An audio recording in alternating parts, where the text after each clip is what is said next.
si hablamos de sostenibilidad, yo siempre hablo como de 3 ejes, ¿no? La económica, la medioambiental y la social. Y es verdad que estamos muy acostumbrados a hablar de sostenibilidad a la parte medioambiental, cómo hacemos que los edificios sean flexibles. Y decíamos antes, teníamos que mitigar este cambio climático. Ahora ya es una realidad. Pues dije, pues el coaching creo que me va a poder dar las herramientas para ver cómo acompañar a estas personas con las que tengo que interactuar cada día, ¿no? Al final ¿qué es trabajar en equipo?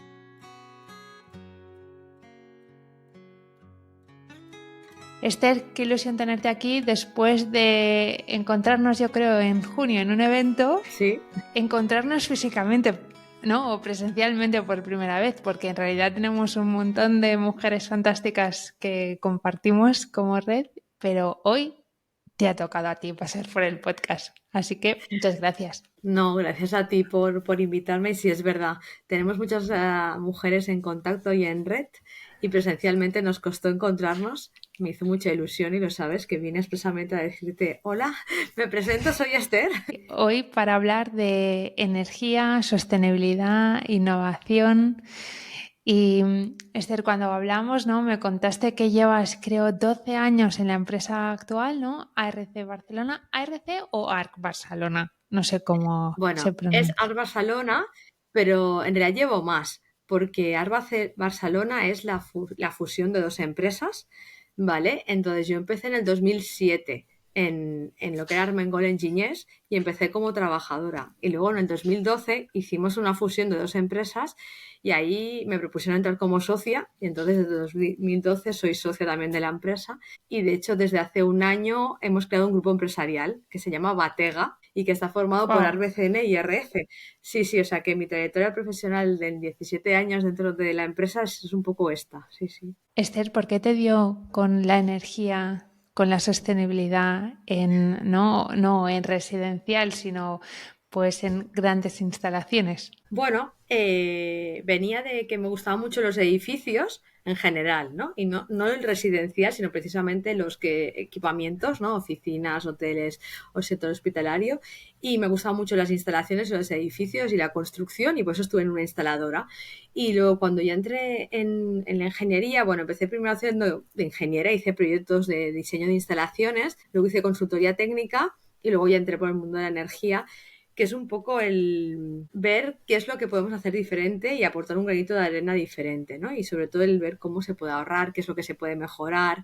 Y empecé con la consultoría energética y sostenibilidad y me gustaba más, ¿no? Era como no entrar solo a diseñar la instalación, sino poder ver estado actual, estado presente y estado futuro y qué es lo que podíamos hacer diferente para que la huella, ¿no? Y el impacto fuese diferente. Y yo creo que es un poco lo que me atrapó del mundo de la energía, ¿no? Que era, ¿qué podemos cambiar de lo que estamos haciendo? Qué fuerte, es que ahora cuando lo contabas recordaba que yo en la universidad, creo que fue el primero o el segundo año que nos dijeron, los ingenieros firman proyectos de las instalaciones en los edificios y nos decían, ¿no? Como que alguien había decidido poner mal los enchufes en un edificio que al final era culpa del ingeniero que había Sí, firmado el proyecto. sí, pero no es bien así, ¿eh? Ahí tengo que decir que es verdad que los A ingenieros ver, firmamos proyectos, pero luego este proyecto pasa por otra empresa, ¿no? Que es la instaladora, que es quien lo instala. Entonces, en realidad puede ser que yo siempre digo, forma parte de mi carrera profesional haber pasado como por todas las fases del ciclo de vida de un edificio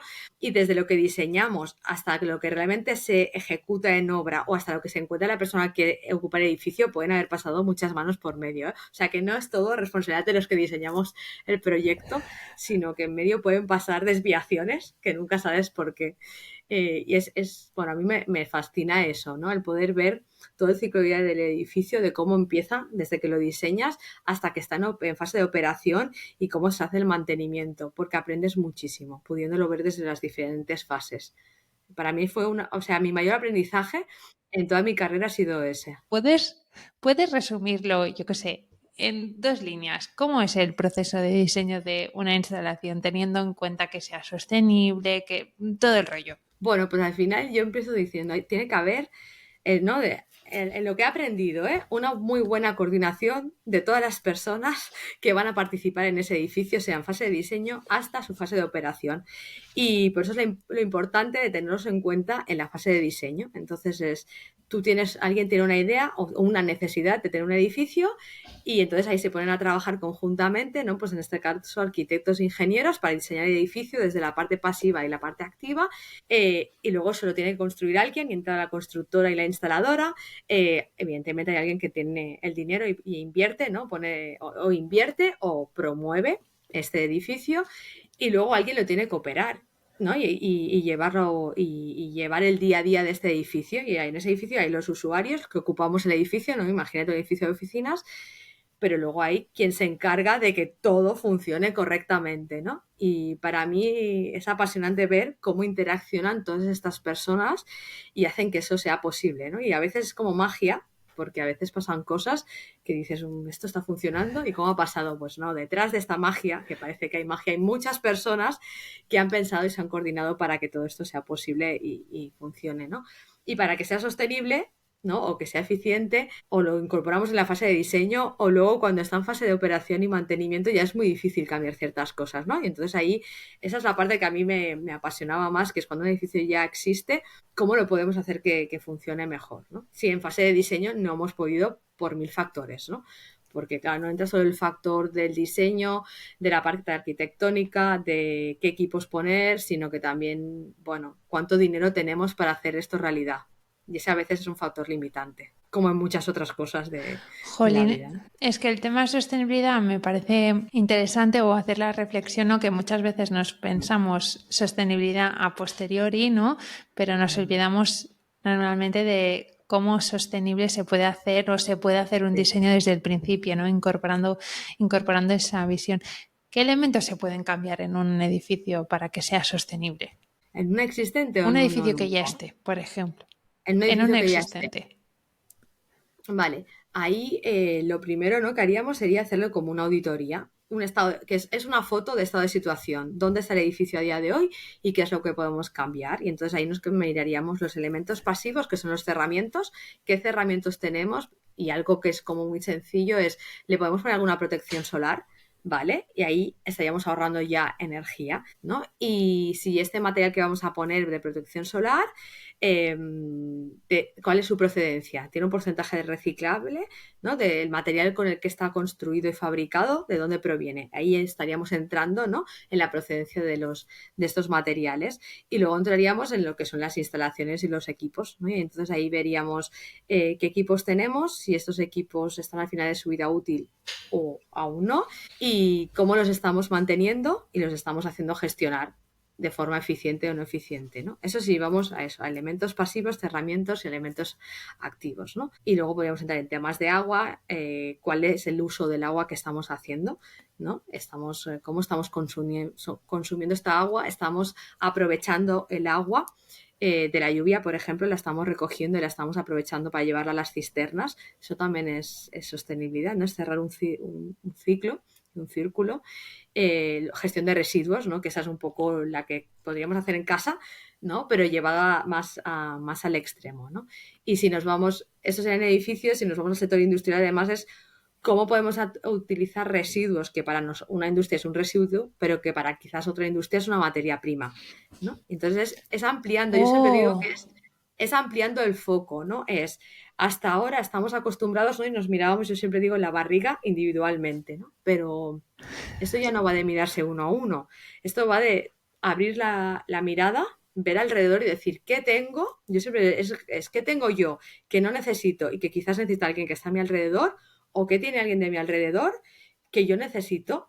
Podemos empezar a establecer estas relaciones. Entonces ya no es la sostenibilidad solo individual, sino es colectiva, ¿no? Y entonces, si hablamos de sostenibilidad, yo siempre hablo como de 3 ejes, ¿no? La económica, la medioambiental y la social. Y es verdad que estamos muy acostumbrados a hablar de sostenibilidad a la parte medioambiental, que es un poco la que yo te estaba comentando ahora.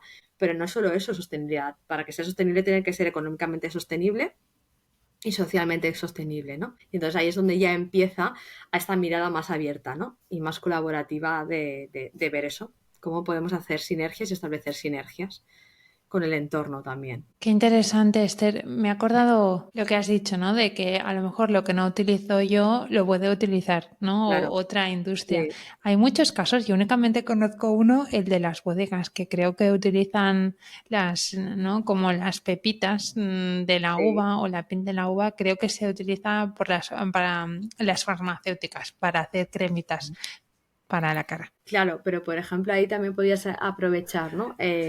Pues hay que decirlo en O para el catalán, orujo, ¿no? Creo que también utilizan. también, pero por ejemplo hay industrias que generan vapor, ¿no? Porque el proceso de fabricación es generar mucho vapor, pero hay otras industrias que necesitan ese vapor para sus procesos. Entonces eso es una manera de ir cerrando el círculo, ¿no? Luego hay otros materiales de residuos que puede ser que yo no los necesite, pero que la industria al lado sí que los necesite. Entonces, ¿no? El ideal sería que dentro de un polígono industrial conociésemos todos los procesos productivos de las diferentes industrias y los pudiésemos poner, ¿no? Y relacionarlos entre ellos precisamente para buscar estas sinergias, ¿no? En la electricidad, que es lo que se está haciendo, ¿no? Desde hace más años, pues al final generamos energía, ¿no? Y eso sí que seguro que te lo sabes tú también, Eli, ¿no? Que es el autoconsumo compartido, ¿no? Generamos energía mediante energías renovables, ¿no? Mediante fotovoltaica, por ejemplo, yo genero más energía de la que yo puedo consumir y la comparto con el entorno. Eso es un primer ejemplo de cosas que podemos hacer, ¿no? Pero si vamos a economía circular, pues podríamos buscar otras sinergias. Esther, tú como directora de innovación y sostenibilidad, ¿qué haces en Arco Barcelona? Bueno, pues un poco, como te decía antes, que llevaba ya muchos años y que había ido cambiando, es como un poco intentar ya cerrar el círculo, ¿no? Yo creo, de lo que he hecho en los años anteriores. Es desde innovación. Bueno, por un lado tenemos como varios retos, ¿no? Y oportunidad a la vez y me encanta. Uno es aportar innovación dentro de la empresa, ¿no? Y entonces es ver cómo podemos ser más innovadores en nuestros procesos, en nuestras maneras de organizarnos y de entendernos entre las tres áreas que tenemos en la empresa. Y luego, de afuera, ¿no? ¿Qué hacemos con los clientes? Pues acompañarlos también a innovar, ¿no? Y que se atrevan a hacer estas cosas, a hacer cosas diferentes. Y luego participar en proyectos colaborativos buscando subvenciones nacionales, europeas, universidades y centros de investigación. ¿Por qué quisimos apostar por la innovación en la empresa, ¿no? Primero, porque siempre hemos intentado ir por delante, ¿no? Y hacer cosas diferentes. Y cuando nadie habla de geotermia, nosotros le proponíamos al cliente hacer geotermia. Y cuando nadie habla de biomasa, nosotros le proponíamos a los clientes hacer biomasa.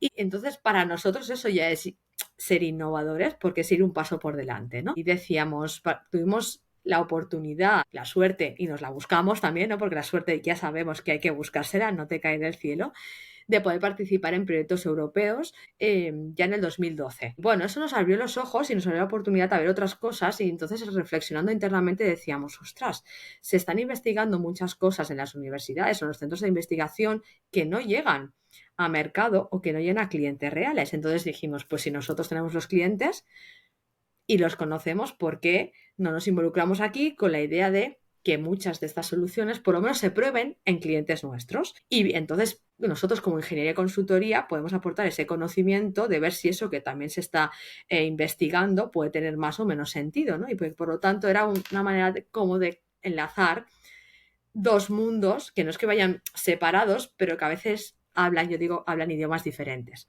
Y la universidad y los centros de investigación hablan un idioma y las empresas hablamos otros. ¿Por qué?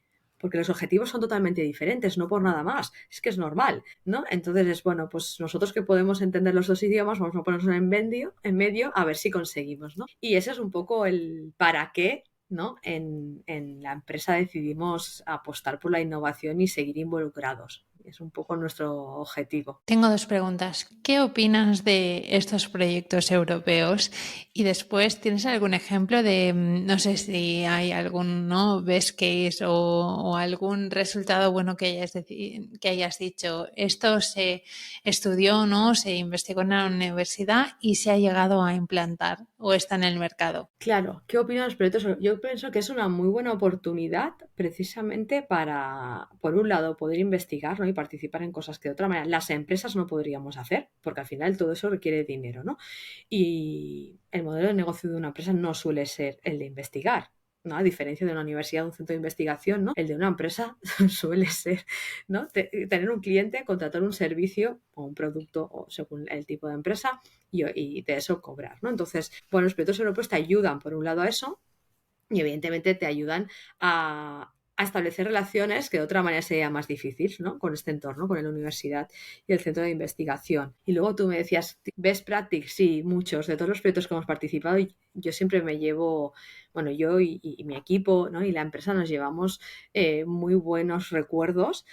Uno, por las relaciones que estableces, ¿no? A nivel personas, y porque compartes experiencias con personas que de otra manera no las conseguirías compartir estas experiencias laborales, ¿no? Y es súper enriquecedor poder, bueno, a mí yo creo que mi perfil ya lo vais viendo, ¿vale? A mí me encanta el poder conocer personas y compartir conocimientos, soy súper curiosa, y todo aquello que sea cosas nuevas, pues va un poco con mi perfil y con mi manera de ser. Y best practice, pues uno de los proyectos, en el primero que participamos, era de eficiencia energética en edificios públicos, y era un proyecto con 3 ciudades, Barcelona, Eindhoven y Birmingham, y era un intercambio de experiencias entre estas 3 ciudades. O sea, eso fue ya espectacular, ya de por sí el cómo intercambiaban experiencias a nivel de ayuntamientos de las 3 ciudades.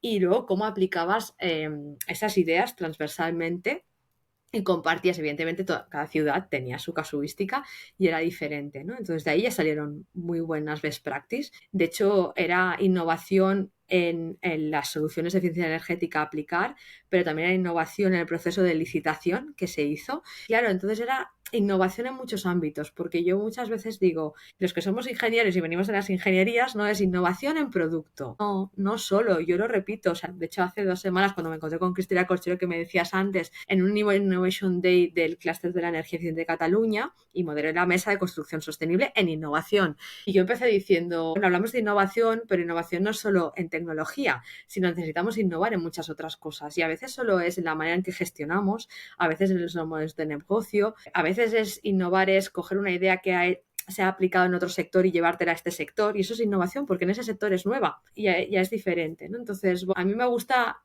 cuando hablo de innovación, abrir un poco también esta visión, ¿no? Y es, no nos quedemos solo con la tecnología, porque a veces la tecnología la tenemos y lo que necesitamos innovar es en cómo esa tecnología la llevamos a ciertos sectores, a cierta tipología de edificio o a cierto cliente. Creo que por eso no es tan interesante iniciativas como, bueno, creo que fue Google, ¿no? Que empezó de los viernes, es tu proyectito, lo que tú quieras, ¿no? O inviertes unas horas para mirar a otro sector, o para investigar, o para estudiar, cualquier cosa para realimentar, ¿no? Para aprender de otros sectores y ver cómo lo puedes incorporar al tuyo. Es que para mí es eso, ¿no? Entonces si no tienes ese espacio de poder aprender, primero para mí es que tengas la curiosidad, ¿no? La curiosidad no todo el mundo la tenemos, o no la tenemos igual, ¿no? Entonces es cuando tú descubres esas personas, ¿no? Que tienen ese instinto de curiosidad. Bueno, ahí ya tienes un filón, ¿no? Porque vale, eres curioso o eres curiosa.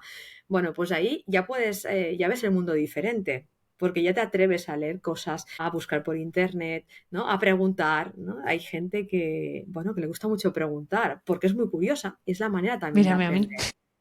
Pero es que va de eso, ¿no? Entonces, a veces nos pensamos eso, que innovar es, bueno, la innovación disruptiva, sí, vamos a tener una mega idea súper disruptiva, ¿no? Que nos va a hacer crecer exponencialmente. Ok, pero eso pasa muy pocas veces. Ojalá todos tuviésemos este tipo de innovación, ¿no? Pero no es la más común, además la que más cuesta. Bueno, si la tienes, perfecto. Mira, has tenido una súper buena idea, que además encajas, encontrar el nicho de mercado y vas a crecer exponencialmente. Bingo. Pero si eso no pasa, o mientras eso no pasa, no dejemos de buscar otras opciones. Entonces, para mí es eso, busquemos soluciones diferentes, seamos imaginativos, seamos creativos, no nos limitemos, ¿no? A veces yo les digo, pero ¿alguien te ha dicho que esto no puede ser? ¿O es que te has puesto tú mismo o tú misma ese límite? ¿No? Y a veces me miran y me dicen, pues no lo sé. Y digo, pues no lo sé. Yo digo, ¿pero te lo ha dicho alguien? No. Pues entonces, ¿le has preguntado? No. Pues no te limites. Pensaba que todo el tema de instalaciones, construcción, ¿no? Antes decías, ¿no? Ciudades, estaría como muy estandarizado, Esther, pero en realidad creo que no es así. No, y además piensa que tal como está el mundo, y digo el mundo porque es así, estamos en un mundo súper movido, con muchos cambios, ¿no? Y si lo ligamos al mundo al sector de la energía, ¿no? Que es donde he estado más años y el que me conozco más, y a la sostenibilidad, está muy removido últimamente. Entonces no está todo estandarizado. De hecho, yo creo que la gracia es, sí, bueno, podríamos diseñar esto de forma estándar, ¿no? Un edificio, sí, podemos hacerlo, pero seguramente nos perderemos muchas oportunidades y muchas cosas diferentes de hacer, ¿no? Y yo creo que un poco lo que estamos viendo todos los que estamos en el sector y los que estamos viviendo es que hay que cambiar y que así no vamos a poder seguir, ¿no? No es sostenible por ninguno de los lados, ni económicamente, ni socialmente, ni medioambientalmente, que todo esté estandarizado, sino al revés, que lo que se nos pide es precisamente que hagamos cosas diferentes. Y ahí ya lo relaciono pues, con la sostenibilidad a nivel empresarial. Eso es lo que nos están pidiendo también, ¿no? Entonces, pues los que estamos en el sector de la construcción no podemos quedarnos atrás tampoco. ¿Qué medidas crees que veremos cada vez más? En el sector de la construcción, de los Sí, edificios, de la energía. Mira, el otro día cuando moderaba esta mesa de construcción sostenible, una de las cosas que salieron, aparte de innovar en todo, no solo en tecnología, sino en todos los elementos, era edificios flexibles, ¿no? Y eso lo relacionábamos con lo que yo estaba diciendo al inicio de que en la fase de diseño tienes que tener en cuenta la fase de operación y quién van a ocupar ese edificio. Entonces decíamos, es que cada vez lo que nos estamos encontrando es que diseñas un edificio que luego a lo largo de su vida, ¿vale? Lo van cambiando. Entonces la manera de que eso, de revertirlo, es hacer un edificio que sea flexible. Y ese fue el reto barra oportunidad que los que estábamos en la mesa nos pusimos, que es cómo hacemos que los edificios sean flexibles. Entonces ahí veíamos que podía ser un camino. una de mis mejores amigas, Lidia, es arquitecta, ¿no? Y me dijo que precisamente, no, hablamos todo el tema de construcción, ¿no? Y ahora Lidia es bombera, ¿no? Pero me dijo que una de sus compis se había especializado de cómo hacer nuevos modelos de ciudad, quitando todos los edificios que ya existían, ¿no? Decía, no, las grandes ciudades no son sostenibles, se tiene que buscar espacios, ¿no? Entonces estaba pensando, ¿no? Que a lo mejor, no sé, me estaba un poco como viniendo a la mente la reflexión de decir, bueno, a lo mejor la práctica es tirar algunos de los edificios o reducir, ¿no? Esos edificios que están. Bueno, es que claro, al final en el sector tenemos como muchos retos, ¿no? Y tú ya uno es no pensar ya en edificio, que es un poco lo que yo decía al inicio, sino pensar en global. Y ahí es pensar en ciudad o pensar en barrio, dependerá, ¿no? De la zona, no podemos en todo el mundo pensar igual.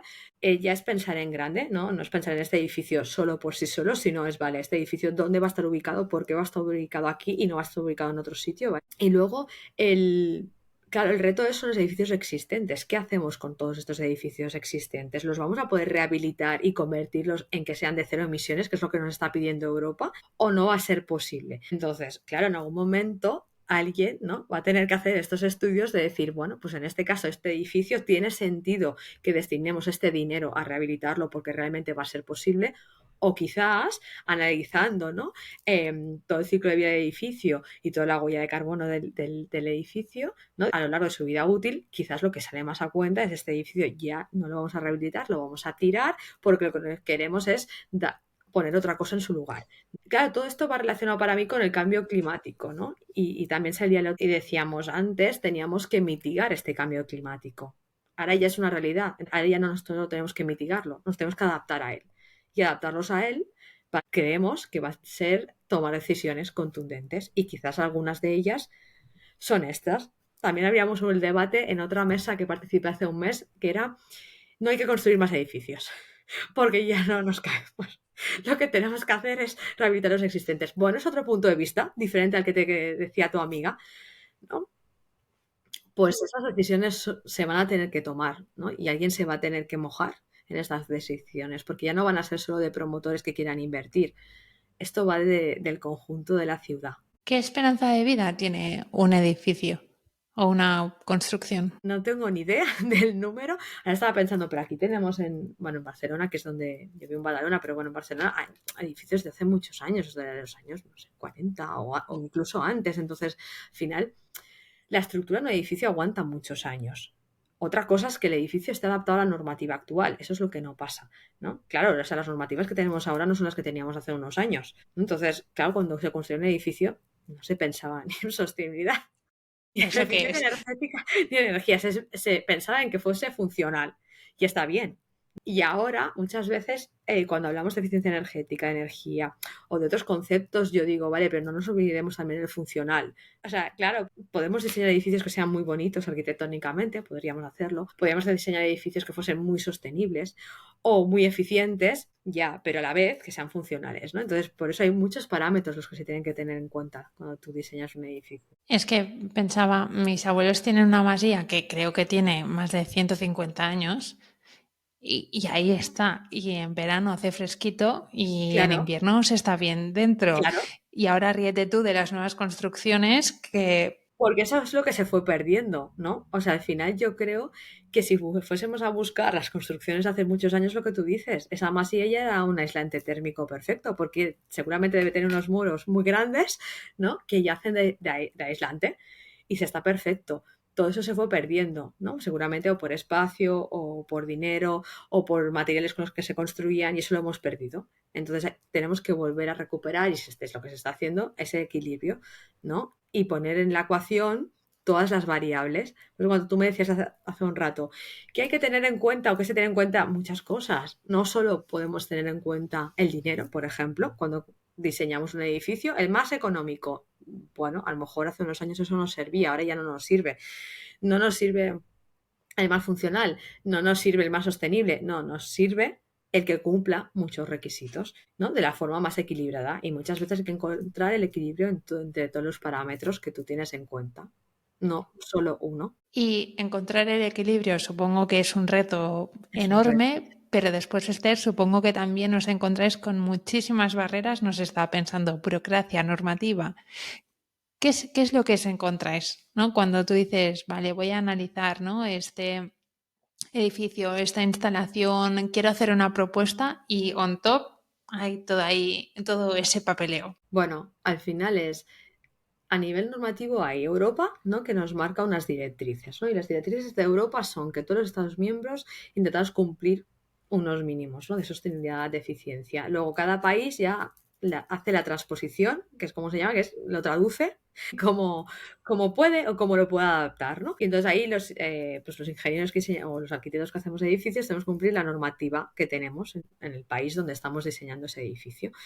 El cumplir la normativa a veces, como han intentado buscar el equilibrio entre cumplir la europea más cumplir lo que tenemos aquí, a veces no es lo más sostenible o lo más eficiente. Por suerte, ¿no? Entonces siempre puedes entablar conversaciones, ¿no? Con los agentes locales que entonces intentan ver cómo adaptamos esa normativa a lo que realmente puede ser necesario, porque no todos los edificios son iguales y no todos los edificios necesitan lo mismo y no todos los edificios están ubicados en la misma zona climática. Y eso es verdad que la normativa cada vez todo eso lo va corrigiendo, ¿no? Y lo va adaptando, pero siempre hay mucho más que hacer, ¿no?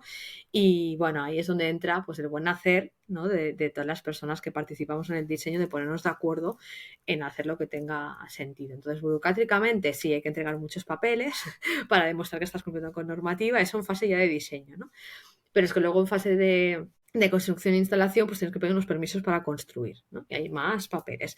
Luego, cuando has terminado el edificio, también tienes que hacer otros papeles, ¿no? Y si ya a eso le añades subvenciones que quieras pedir, ¿no? Pues, por ejemplo, antes hablábamos, ¿no? De la fotovoltaica o así, pues si pides subvenciones son otros papeles, ¿no? Y eso lo hemos hablado muchas veces con las administraciones. Hagamos fácil, por favor, todos estos trámites, porque si no, a veces, con toda la buena intención, están estas subvenciones, pero si tú luego hablas con la gente del sector o con clientes, a veces te dicen, es que no me sale a cuenta porque del tiempo que tardo en gestionar esa subvención, en que me den respuesta. Bueno, es otra balanza, ¿no? Y es buscar Claro, es que lo comparo a un nivel particular, pero yo me acuerdo este verano que nos planteamos cambiar ¿no? Como las ventanas y nos dijeron, bueno, puedes pedir una ayuda y después esperas a ver si te llega o no. Claro, lo que pasa es que las subvenciones estas, para echar un poco también el cable a la administración, las ponen para que sea un incentivo, pero no para que tú, o sea, la filosofía debería ser, ¿no? Nosotros deberíamos querer cambiar las ventanas, ¿vale? Y ellos nos ayudan en una parte a cambiarlas, ¿no? Yo creo que hay una parte también que es cultural nuestra. No sé, tú vives fuera, Eli, yo creo que ahí tú podrías decirnos más, pero yo estuve, no sé, estuve en una misión en Copenhague hace creo que 2 años o 3 ya. En una misión es, al final vamos unas cuantas empresas, ¿no? A que nos cuenten. Entonces, claro, Copenhague es que la cultura de las empresas de ahí ya era otra y de las personas, ¿no? Entonces ya se respiraba otro ambiente. Entonces la manera de pensar y la manera de hacer de las personas de allí culturalmente eran totalmente diferente a la que tenemos en España. Y los que estuvimos ahí lo decíamos, es que claro, o sea, aparte de que nos puedan poner más fáciles los trámites, que sí, aparte de que el gobierno pueda cambiar ciertas leyes que también lo pueden hacer y que nos irían a favor, aparte de todo esto, es que culturalmente no somos iguales, ¿o no? ¿Qué me dices tú que vives fuera? Es que voy a lanzar como un cliché, ¿eh? Pero yo creo que el Estado español dice, tengo una subvención para cambiar las ventanas. Y todos vamos en España a decir, voy a cambiar las ventanas. En cambio, yo creo que en países, no sé si Alemania, pero Alemania o países más del norte dirían lo mismo y no todo el mundo iría. Únicamente los que realmente quieran hacer el cambio y se quieran, ¿no? Como quieran aprovechar la ayuda. No irían tan, no sé cómo decirlo, ¿no? No, entonces por eso que yo creo que hay una parte que es cultural, ¿no? Que culturalmente, bueno, cada país tiene sus cosas Cada uno buenas es cada y uno. no tan buenas, o sea, que ahí no podemos hacer nada, ¿no? Y entonces es verdad que, bueno, yo creo que falta por las dos partes, ¿no? La parte cultural, que es la que tenemos, ¿no? Y la de concienciación y, y que al final cambiar unas ventanas es una inversión, ¿no? Y entonces ahí ya entra, bueno, pues dentro, ¿no? Como empresa, dentro de las inversiones que tengo que hacer el año siguiente, ¿puedo asumir esta inversión o no? ¿No? Y entonces ahí es donde a veces dices, no, no puedo asumir, voy a buscar una subvención que me ayude. Entonces son muchos factores los limitantes. Muchas cosas, ¿no? Y dentro de la sostenibilidad, la energía, ¿cómo se utilizan las nuevas tecnologías? No sé, inteligencia artificial, ¿no? Tópico, Big Data. Bueno, pues al final yo creo que uno de los retos que había en el sector de la energía o de la sostenibilidad era digitalizar, ¿no? Los datos. Y yo siempre voy como, ¿no? Antes te decía, ¿cómo inicias un proceso, ¿no? Pues con una auditoría energética, pero al final muchas veces es, pero ¿cómo quieres que hagamos una propuesta de medidas de eficiencia si no sabemos ni dónde estamos consumiendo, ¿no? Entonces es como, no, primero tienes que saber dónde estás, qué estás consumiendo, cuánto consumes y dónde lo consumes, ¿no? Si vamos a hacer medidas de eficiencia energética, y lo mismo en otras medidas de sostenibilidad. Y cuando sepamos esto y tengamos esta foto, podremos empezar a definir las medidas, porque entonces podremos ver si esa medida que estamos proponiendo realmente te aporta un ahorro, no te aporta un ahorro energético o un ahorro y a la vez un ahorro económico o no, depende, ¿no? Pero sin tener esta base y esta referencia va a ser muy difícil que podamos tomar decisiones o decisiones que sean más acertadas, ¿no? A la realidad si no iremos un poco perdidos. Entonces yo para mí es como podemos aprovechar estas nuevas tecnologías? Bueno, primero recogiendo datos, tratándose y analizándolos, ¿no? Y estas nuevas tecnologías seguramente nos pueden ayudar en esta toma de decisiones, ¿no? Al final, si tenemos algún programa que diseñemos ya para que nos ayude, ¿no? A identificar estado actual y toda una lista de propuestas. La inteligencia artificial ahí seguro que nos puede ayudar, ¿no? Si yo tengo el perfil de curva de consumo de unas oficinas, la inteligencia artificial que yo haya entrenado me va a poder hacer recomendaciones, ¿no? Y ya no las tendré que hacer yo. Entonces, un poco, bueno, es por ahí, ¿no? Es en digitalizar, saber cómo digitalizar y cómo tratar los datos, pero también saber cómo digitalizar seguramente muchos de los servicios, ¿no? Que se lleven a cabo. Pues bueno, tiene que ser una herramienta que nos ayude a ir más rápido, ¿no? Y hacer nuestro trabajo más rápido. Para mí es como, yo digo, poner la tecnología al servicio de las personas. Pero aparte, creo que ya hay muchos datos, ¿no? Pero seguramente lo que falta es consolidarlos, ¿no? Estaba pensando, un hospital seguro que tiene monitorizado, Sí. ¿no? Yo qué sé, un supermercado, temas de frío, ¿no? Seguro que tienen estos datos, que hay alguien ahí que está monitorizando, asegurándose que todo vaya perfectamente, ¿no? Y que Claro, seguramente lo puedes linkar con el consumo, con las temperaturas, con con todo, la ¿no? Pero ocupación, claro, pero lo importante ahí no es solo recoger los datos, no monitorizarlos, sino luego alguien los tiene que analizar y tratar, ¿no? Y aquí las nuevas tecnologías las que nos pueden, pues no sé, machine learning, ¿no? Pues hacer predicciones a futuro para ver lo que es que, ¿no? En un supermercado que tú ponías el ejemplo ahora, ¿no? Vale, pues teniendo los datos del pasado históricos de ocupación, de consumo, de productos vendidos, eso lo podemos utilizar con las nuevas tecnologías, entrenar algún algoritmo para que nos haga una predicción de lo que quizás ese supermercado, ¿no? Cuánta ocupación va a haber de aquí a un mes, cuánto van a consumir, qué productos necesitan comprar para almacenar. Son muchas variables, ¿no? Entonces, estas nuevas tecnologías nos tienen que ayudar a eso, a hacer ese trabajo mucho más rápido, ¿no? Que quizás antes hacíamos con un Excel, ¿no? Yo siempre digo, también me dicen, eres la chica de los Excel. Y yo, bueno, es que claro, cuando empecé a trabajar teníamos el Excel. Entonces había que sacar el potencial del Excel. Luego ya hemos evolucionado a otras cosas, pero no, pues antes teníamos muchos Excels, ¿no? Que hacíamos muchos cálculos y linkábamos el de ocupación con el de las temperaturas, con el de consumo, ¿no? Y mediante estadística te sacabas tú ahí tus patrones y bueno, pues las nuevas tecnologías nos van a ayudar que todo esto que hacíamos con Excel, pues lo hagan unos algoritmos y que tengamos unos programas que pongamos unos datos de entrada y ya nos den unas propuestas de salida. Yo creo que así es como tendríamos que utilizar estas nuevas tecnologías, ¿no? Y verlas pues como una ayuda. Al final son herramientas que tenemos a disposición y que nos van a hacer que nuestro día a día sea diferente. Y Esther, ¿hay algún proyecto que quieras compartir de Arc Barcelona? No sé, por innovación o algún gran cambio que hayáis hecho. Claro, yo creo, o sea, tenemos como muchos proyectos ahí, o por un lado, algunos nosotros como cliente tenemos a la Bahía Montserrat, ¿vale? Que es, bueno, para mí es como, bueno, es unos sitios, ¿no? Muy turístico, pero también emblemático de aquí de Cataluña.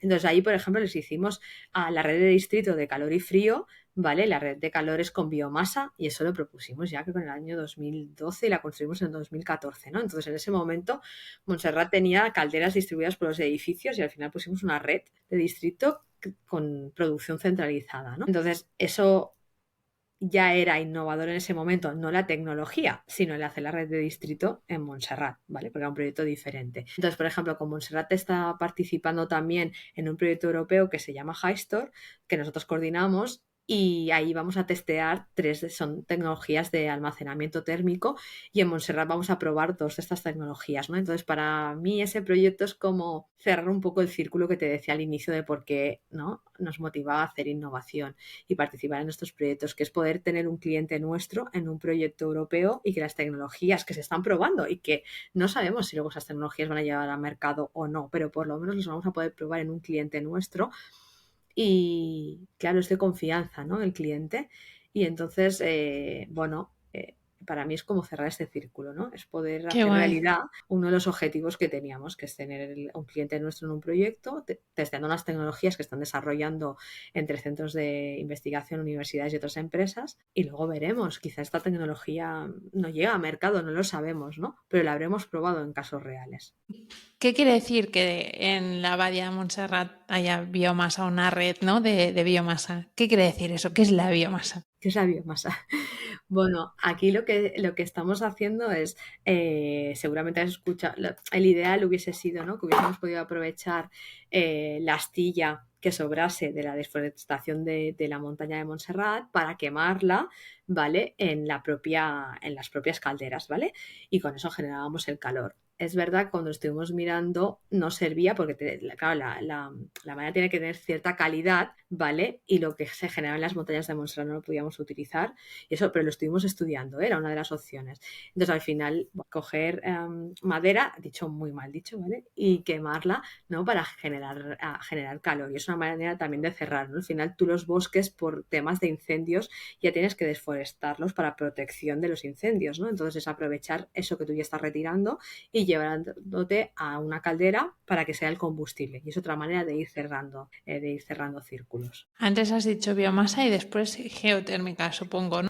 He Sí, dicho, geotermia. A ver, sí. geotermia Bueno, para damis.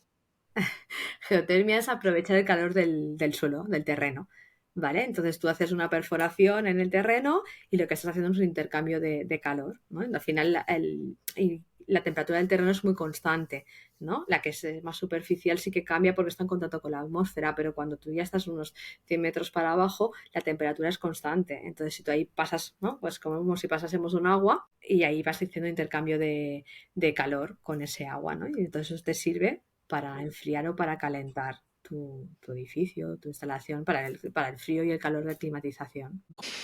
Hemos hablado mucho de lo que hacéis en Arc Barcelona, Sí. sostenibilidad, de cómo se hace un buen edificio, ¿no? Pero también te quería preguntar sobre tu carrera, ¿no? cómo es Esther y qué estudió Esther. Y cuando hablamos en el primer café online me dijiste que te habías formado como coach, ¿no?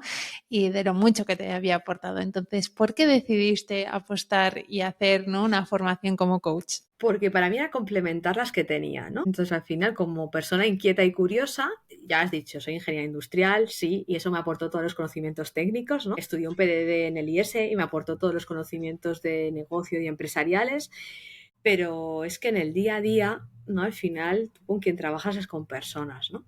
Y te tienes que entender con las personas. Entonces yo decía, es que yo creo que, bueno, he hecho muchas formaciones, ¿eh? Muchísimas, pero decía, me falta una que me ayude a terminar de ver cómo acompañar a las personas, ¿no? Y bueno, pues dije, pues el coaching creo que me va a poder dar las herramientas para ver cómo acompañar a estas personas con las que tengo que interactuar cada día, ¿no? Sean mis compañeros de trabajo, o sean colaboradores, sean clientes, ¿no? Y de hecho, quería empezar estudiando el coaching de equipos, ¿no? Que al final eran herramientas para acompañar a equipos, ¿no? A personas dentro de un equipo, porque pensé, hombre, como responsable, como directiva y con todos los años que llevo, pues quizás me va bien tener herramientas adicionales, ¿no?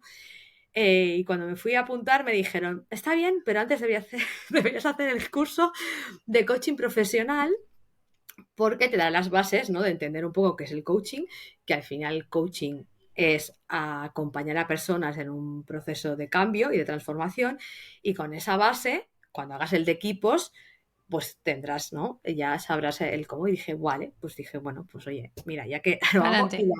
Sí, y la verdad es que fue una súper buena decisión. Estoy muy contenta de haberlo hecho. Y es verdad que para mí fue una buena recomendación que hiciese primero el profesional y luego el de equipos, ¿no? Porque el profesional iba más enfocado a eso, al coaching profesional de one-to-one, pero como profesional de personas, ¿no? De carrera profesional también. Y luego el de equipos ya era como el global, ¿no? Y entonces el primero era como una persona, cómo acompañas a una persona en su proceso de crecimiento profesional. Y en el de equipos es cómo acompañas un equipo para que también se conozcan entre ellos, y entonces para mí es complementario. Y luego ya puesta a tirar a la piscina, me apunté al coaching sistémico, y eso es entender las organizaciones como un sistema. Y eso para mí fue el que me terminó como de encajar todo, ¿no? Porque al final lo que pasa en un lugar de la organización, aunque no lo veamos, afecta al resto de la organización, ¿no? Y eso es Uy, a ver, entender, cuéntame. vale, eso es entender todos, ¿no? Todos pertenecemos a muchos sistemas. Y, por ejemplo, dentro de una organización, es entender a la organización como un sistema que está todo interconectado. Y muchas veces en las organizaciones no nos damos cuenta que cuando hacemos un cambio o un movimiento, aunque eso esté pasando solo en un área de la empresa, de forma indirecta, está afectando al resto de la empresa, ¿no? Y eso es el sistema. Y eso es el sistémico. Entonces, cuando estudié el coaching sistémico en organizaciones, que es la parte que me gusta más, ¿vale? De hecho, estudié el coaching para aplicarnos en las empresas, ¿vale? En la empresa y en el mundo empresarial, que es el que me fascina. Bueno, pues entender eso y ver el sistema a mí me ayudó, ¿no? Y hay una cosa que yo siempre repito y que ya desde que lo estudié lo digo, que son las leyes sistémicas, ¿no? Las leyes sistémicas son tres, ¿no? La pertenencia, ¿no? Al final todos queremos sentirnos que pertenecemos al entorno, ¿no? El orden, ¿no? Y el orden ya no es solo el orden de un organigrama que alguien nos dice cuál es nuestro orden jerárquico, sino a veces también es el orden en el que tú has entrado por antigüedad de la empresa, y eso también tiene cierto orden, ¿no? O sea, hay muchos órdenes dentro de una empresa, no solo el jerárquico de organigrama.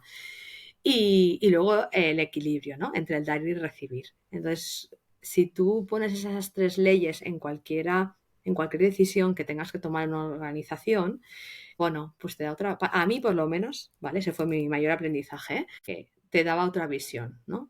Y entonces entender eso. Y si luego eso te lo puedes llevar a cualquier ámbito de tu vida, ¿no? Pero en la organización es eso, es cuando tú tienes a una persona y haces un cambio en un área, ¿cómo va a afectar esto al resto de áreas? Porque es que va a afectar aunque tú te creas que no. Entonces los sistemas, ¿no?, tienden a reorganizarse y se tienen que ir equilibrando.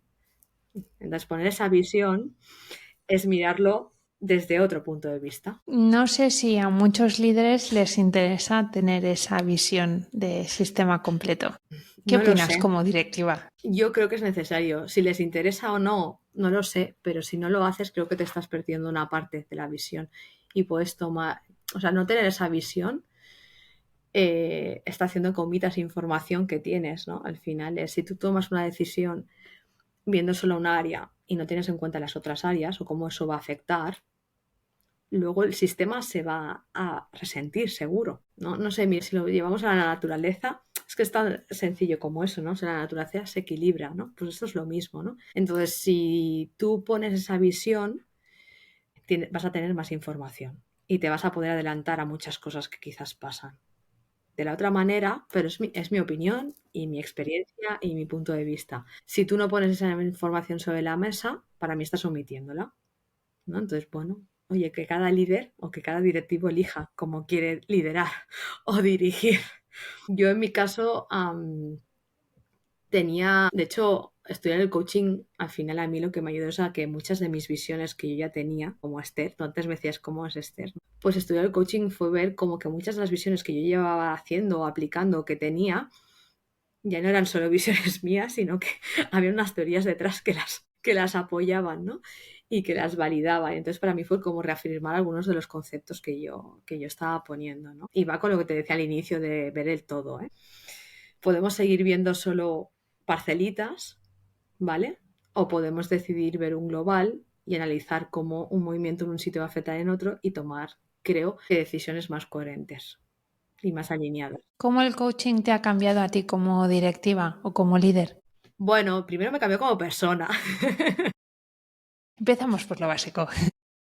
Bueno, no hay que a ver esto, ¿no? Empecemos por la realidad de lo que es. Entonces, no sé, cuando estudias coaching o así, al final te enseñan las herramientas y te las aplicas a ti. Es lo que hay, ¿no? Y qué mejor manera que probarlas tú en persona. A ver, confesiones. ¿Qué has practicado en casa? ¿Qué has aprendido en coaching? Bueno, a observar, a observar. Yo creo que de las mejores, pero eso lo debíamos, de hecho yo creo que muchas de las cosas que se enseñan en el coaching nos las deberían enseñar a todos en la escuela, porque al final te enseñan a escuchar activamente, a escuchar, que muchas veces decimos que estamos escuchando y no te está la otra persona hablando y tu cabeza está todo. Eso no es, eso es bueno, prestar atención, oír, eso es oír, pero no escuchar, ¿no? Entonces escuchar activamente y a observar, ¿no? Y a prestar atención también a lo que la otra persona le pasa en cada momento. Eso sí que lo aplico, pero lo aplico uno En porque ya lo cualquier aplica. ámbito. Sí, pero uno porque ya es un poco mi manera de ser, ¿vale? O sea, mi manera de ser como Esther es así. Entonces descubrí eso, que tenía algunas cosas que yo hacía que me venían con mi manera de ser. Y eso sí que lo aplico en general. Entonces, ¿cómo me ha cambiado a mí? Que me decías, ¿cómo me ha cambiado a mí como directiva, como líder? Bueno, aplicar un liderazgo un poco más hay un estilo de liderazgo que es líder coach, ¿no? Que es, bueno, que es ¿no? Es el de poder escuchar el entorno, ¿no? Escuchar a las personas, qué es lo que quieren, lo que necesitan y, bueno, y en el ámbito profesional y saber, o sea, sin olvidar que estamos en una empresa, que cada persona tiene un lugar en la empresa y unas responsabilidades y unas obligaciones, primero.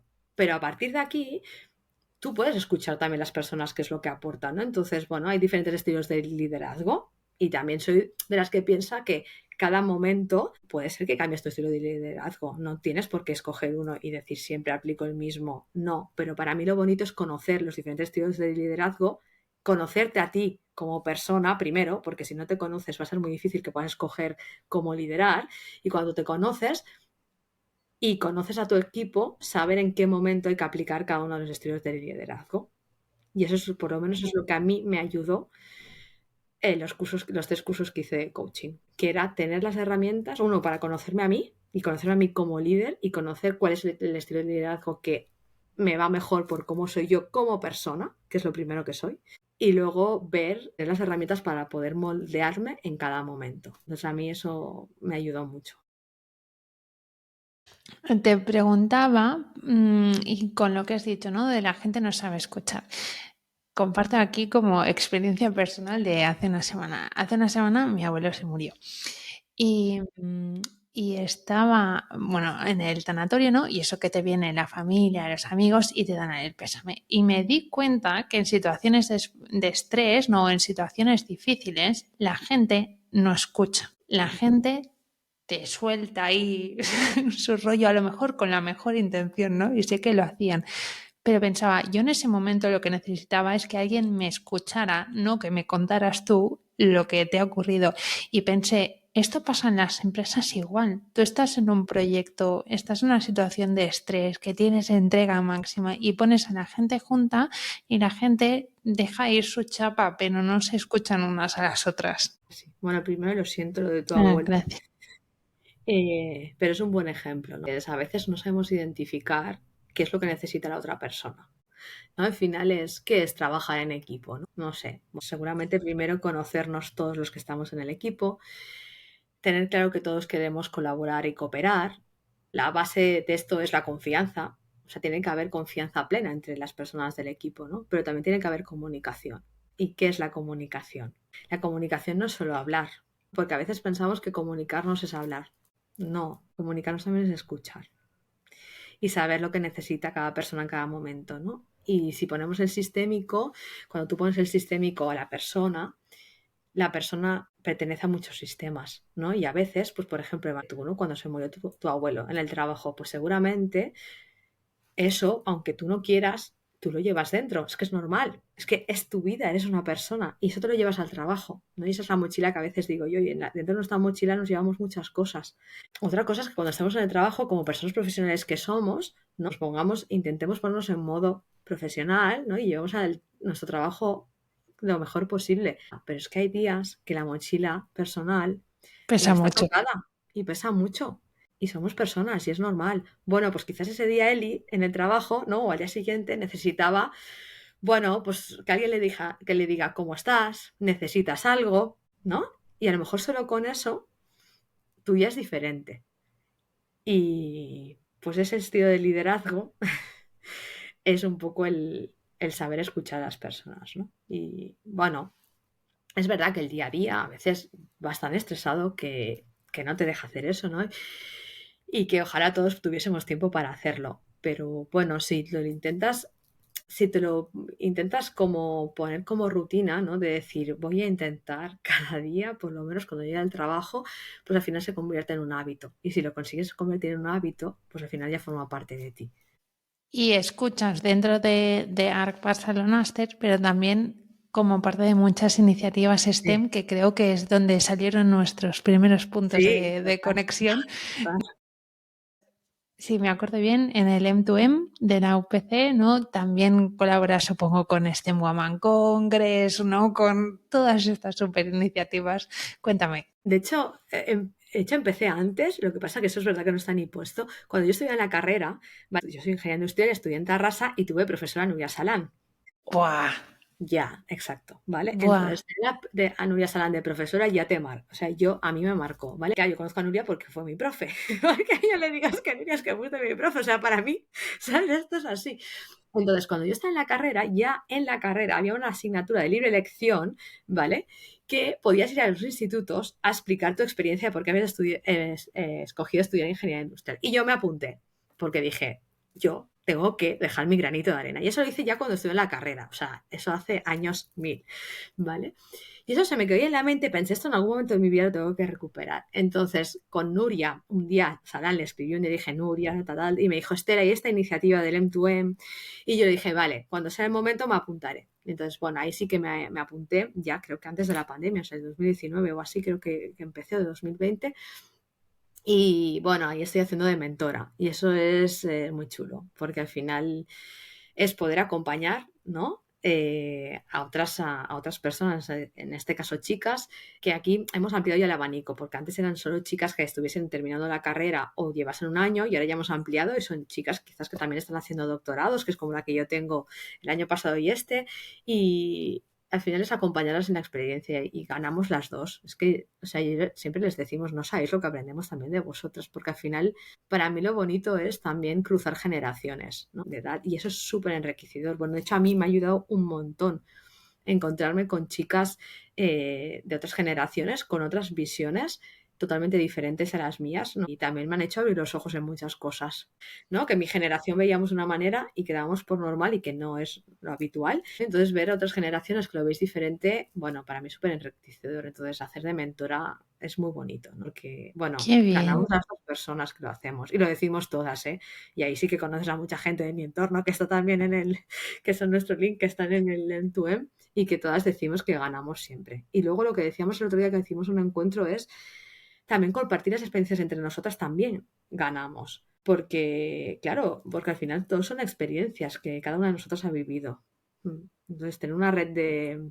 Yo hace unos años me propuse que tendría un sueño. Bueno, yo tuve un sueño que era un propósito, que era rodearme, en ese caso dije de personas, pero sobre todo de mujeres, ¿no? Que fuesen inspiradoras, interesantes, y estoy muy contenta porque realmente estoy donde quería estar hace unos años y cada vez con más, ¿no? Y bueno, yo eso es un súper regalo. En realidad, ¿no? Cuando sientes estos círculos, estás dentro te das cuenta de la energía que hay, ¿no? En el mejor de los sentidos. Es que tú lo has dicho muy bien, o sea, vengo del sector de la energía, ¿no? Y de hecho decía una frase que es tu energía suma y es un poco así la energía de las personas, ¿no? Nos va sumando y hace mover cosas que de otra manera no moveríamos. Y yo creo que el proyecto, el otro que me decías, el STEM Women Congress, que al final hemos hecho una asociación, ¿no? El STEM Women Association, yo creo que una de las cosas que nos define más es la energía que movemos. O sea, es espectacular.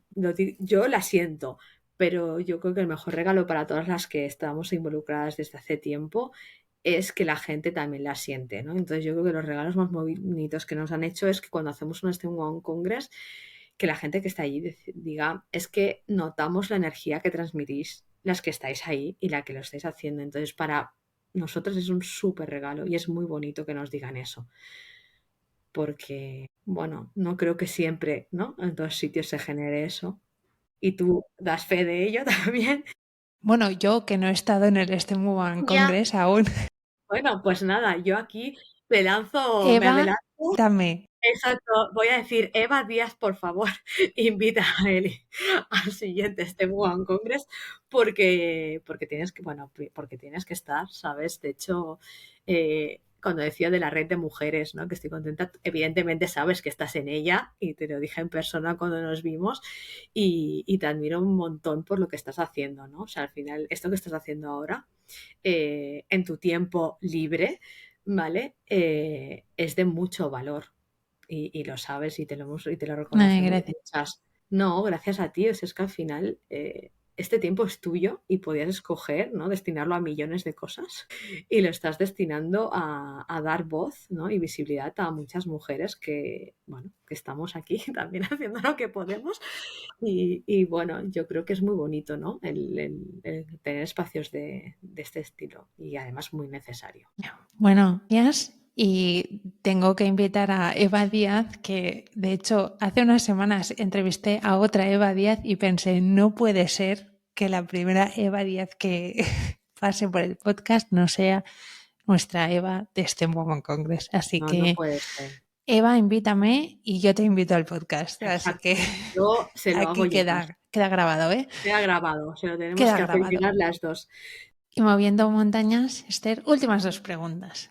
¿Quién ha movido montañas? O dame un nombre o un listado, si no puede ser, de una mujer que te inspire. Eso le he dado muchas vueltas porque muchas veces me lo preguntan y digo, es que es muy difícil dar un nombre porque son muchas mujeres las que me inspiráis.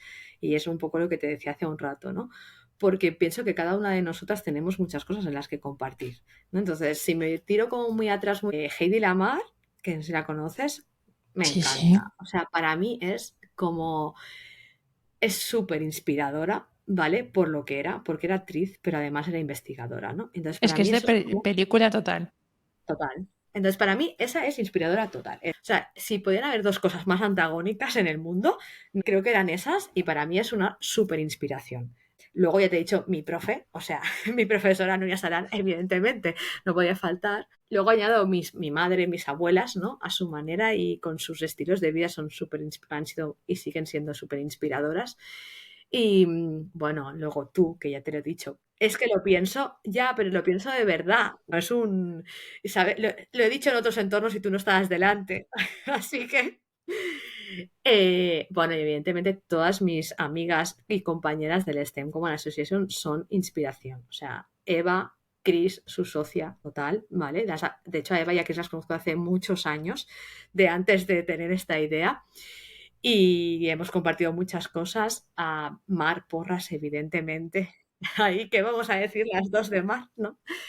un club de fans total. Susana Cabos, que también está en el proyecto y que es amiga. Esa Jiménez también, que tiene una gran pasión, ¿no? Con su proyecto también y sus ideas, ¿no? Y luego el resto de compañeras que están dentro, pues Carol, Ceci, Celi, Ana, todas ellas y el equipo que hay detrás, ¿no? Sin ellas no sería igual, ¿no? Y todas son fuente de inspiración. Y luego tengo, pues, no sé, mis compañeras de trabajo, que también nos vamos como apoyando unas a otras. Por eso digo que para mí es mucha gente que tengo alrededor. Y última pregunta, ¿qué consejo le darías a Esther de cuando era pequeña? Que confíe en ella y que todo saldrá bien. Bien, pues Esther, muchísimas gracias por pasar por el podcast. Un placer, de Un verdad. placer a ti. Gracias, Eli.